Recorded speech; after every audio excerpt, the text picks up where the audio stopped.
Hello, Assalamu alaikum guys. Welcome back to our first class of modern Python to make AI agents application. Let's start.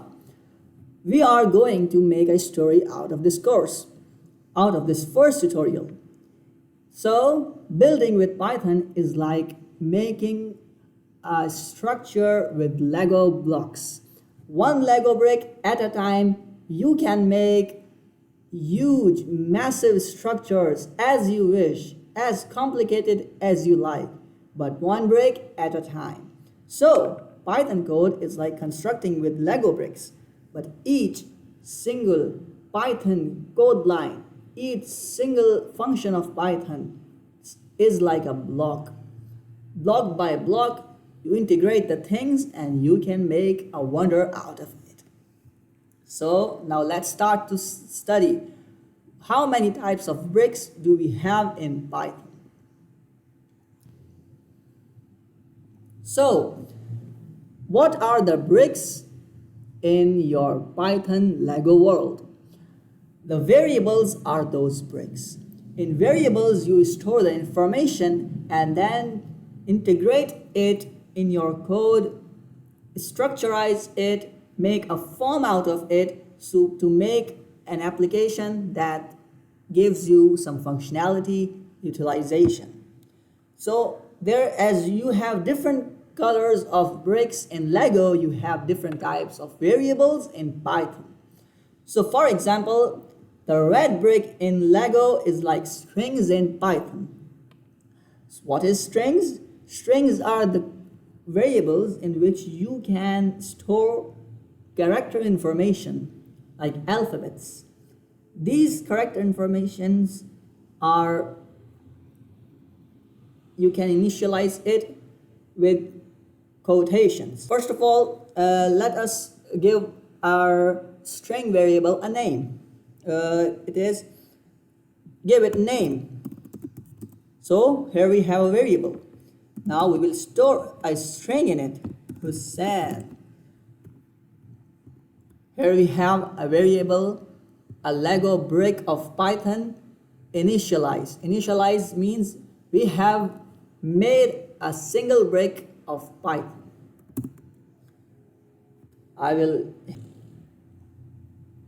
Now why I cannot see this? It's because we have to print it. Like a brick, you have to put it on the board of Lego. You have to print what you have saved in the variable in Python notebook. Print is the function through which you can actually see what you have done. Oh, here we have Hussein. So the second type of Python variable is numbers. You can imagine the numbers as the blue bricks. See, if I store a number in this name field, it will become a number.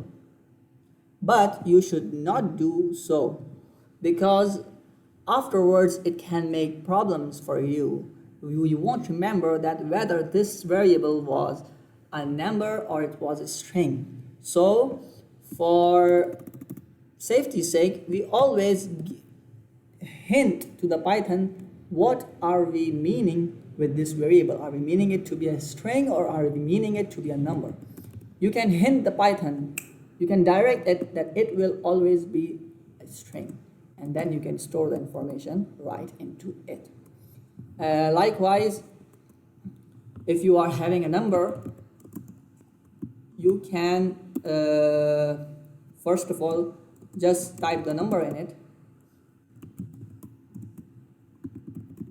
It will print it, and you can also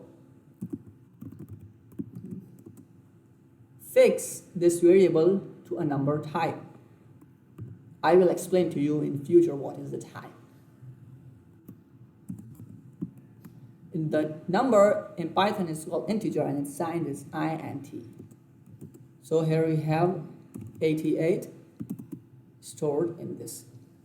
So how can you know what type, what color of brick have I used in my Python Lego field?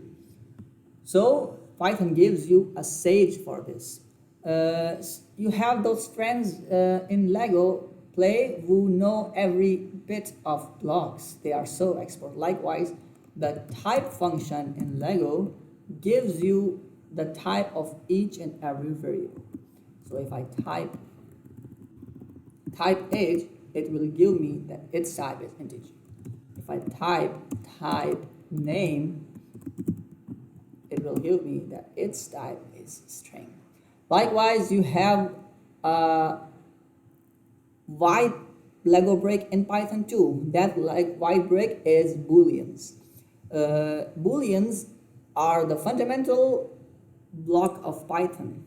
They store the value of no or yes, 1 or 0. So, for example, you have to say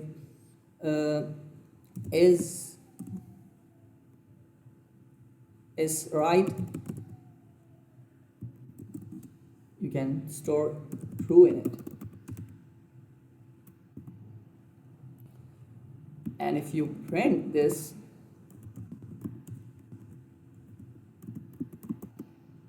it will say true. The value of this is right, is boolean.